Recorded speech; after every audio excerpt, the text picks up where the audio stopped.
आज हम लोग कक्षा 10वीं के प्रश्नावली 2.2 के पहले प्रश्न को हल कर रहे हैं, जिसमें से हम लोगों ने 1 नंबर से लेकर के 4 नंबर तक हल कर लिया था। अब जाकर के हम लोग 5वें नंबर और 6ठे नंबर को इस वीडियो में हल करेंगे। तो चलिए हम लोग 5वें नंबर को लिख लेते हैं। 5वें नंबर में दिया गया है टी वर्ग माइनस का 15। तो इसको हल करने के लिए हम लिखेंगे दिया गया बहुपद टी वर्ग माइनस का 15। अब टी वर्ग है तो इसको तो हम जैसे है लिखेंगे ही, और 15 को हम √15 वर्ग के रूप में लिख सकते हैं, क्योंकि √15 इंटू √15 आपस में गुना होकर के वो सिर्फ 15 बनते हैं। तो इसलिए हम √15 वर्ग हम 15 को लिख सकते हैं। तो यहाँ पर हम लिखेंगे √15 वर्ग। आगे बढ़ेंगे तो हम टी वर्ग माइनस का √15 को हम एक बार लिखेंगे टी माइनस √15 और एक बार लिखेंगे टी प्लस √15, इसलिए कि टी और टी आपस में गुना होकर के टी वर्ग बनेगा, माइनस प्लस माइनस बनेगा, √15 और √15 आपस में रूट वर्ग बनेगा।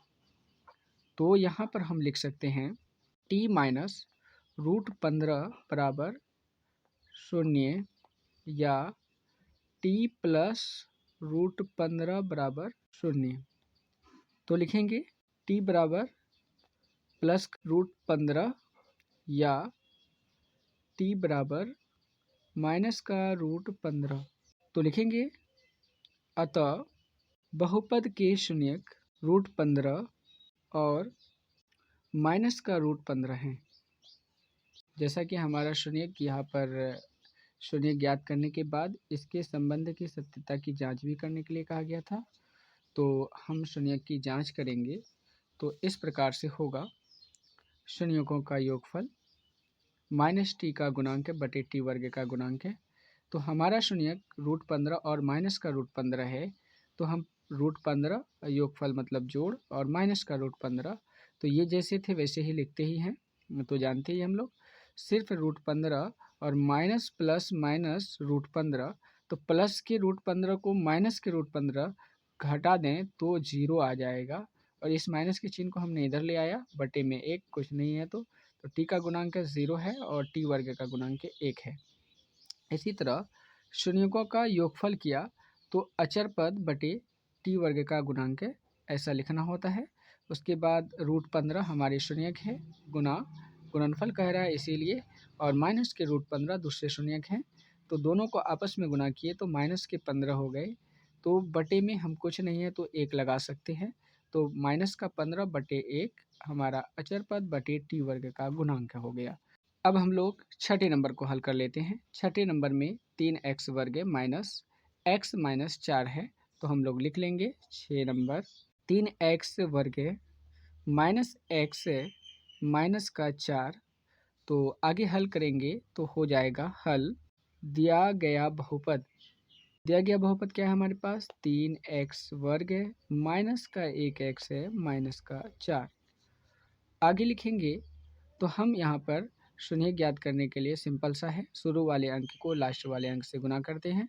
तो शुरू वाले अंक को लास्ट वाले अंक से गुना करेंगे तो हो जाएगा 3 गुना 4 बराबर 4 तिया 12। तो अब हमारे पास 12 के ऐसे गुणनखंड लेने हैं जो जोड़ने घटाने पर माइनस के 1x आए। तो अगर हम इसी जगह पर प्लस के 3x और माइनस के 4x ले लें तो हमारे पास माइनस के 1x आ जाएंगे और गुना करने पर 12 के बराबर भी आता है। तो हम लिख देते हैं माइनस के 4x प्लस के 3x बराबर माइनस के 1x है, क्योंकि 4x में 3x घटेंगे तो माइनस के 1x आएंगे। तो हम माइनस x के जगह पर क्या लिखेंगे, हम 4 और 3 लिखेंगे। तो हम यहाँ पर लिखेंगे 3x वर्ग माइनस x की जगह पर माइनस का 4x प्लस के 3x और माइनस के 4, जैसे हैं वैसे ही लिखेंगे।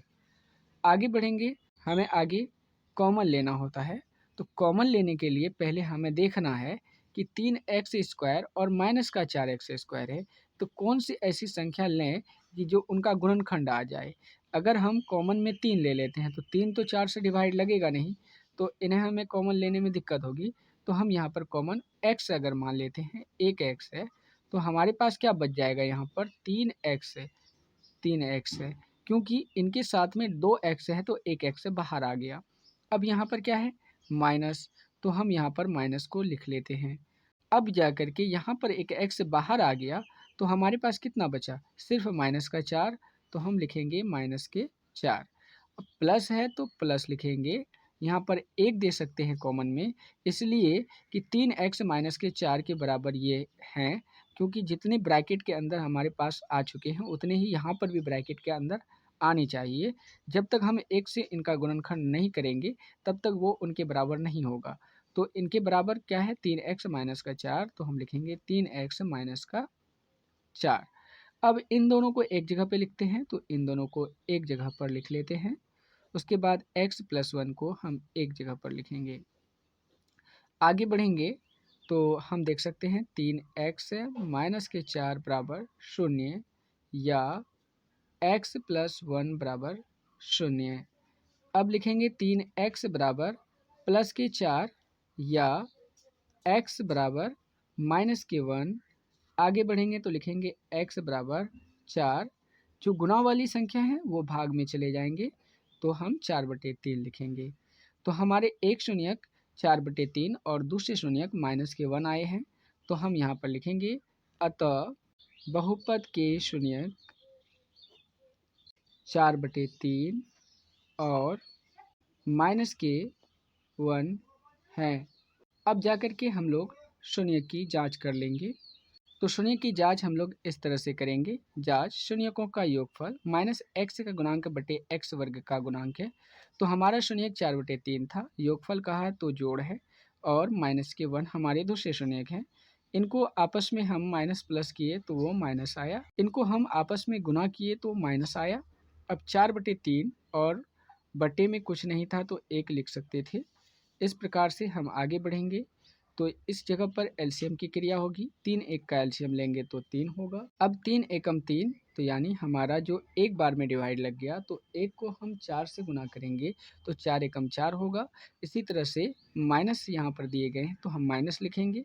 अब 3 को 1 से डिवाइड करेंगे तो पूरे 3 आएंगे। अब 3 को 1 से गुना करेंगे तो हमारे पास पूरे 3 आएंगे। अब 4 में से 3 घटेंगे तो कितने बचेंगे, 1, और बटे में हमने 3 लिखा है क्योंकि 3 लिखा हुआ था, सिर्फ माइनस के चिन्ह को हमने इधर कर दिया। तो माइनस का 1 हमारा x का गुणांक है और 3 हमारा x वर्ग का गुणांक है। इसी तरह से हम शून्यकों का गुणनफल करेंगे। शून्यकों के गुणनफल को हम अचर पद बटे x वर्ग का गुणांक लिखेंगे। इस तरह से 4/3 हमारे शून्यक हैं, गुना फिर माइनस के 1। आपस में 4 को 1 से गुना करेंगे तो माइनस के 4 हो जाएंगे और बटे में 3 है तो 3 लिखेंगे, बराबर अचर पद हमारे पास माइनस के 4 होंगे, x वर्ग का गुणांक हमारे पास 3 होंगे। तो इस तरह से हम लोगों ने पूरे क्वेश्चन को हल किया है। अब आप लोग पहले एक बार अच्छी तरह से इसे देख लें। ये हमारा 5वां नंबर है, आप लोग इसकी नोट्स भी कर सकते हैं। ये हमारा 6ठा नंबर है, इसकी जांच के लिए भी देख लें। अब हम लोग इसी चैप्टर के दूसरे नंबर प्रश्न को अगले वीडियो में हल करेंगे। Thank you.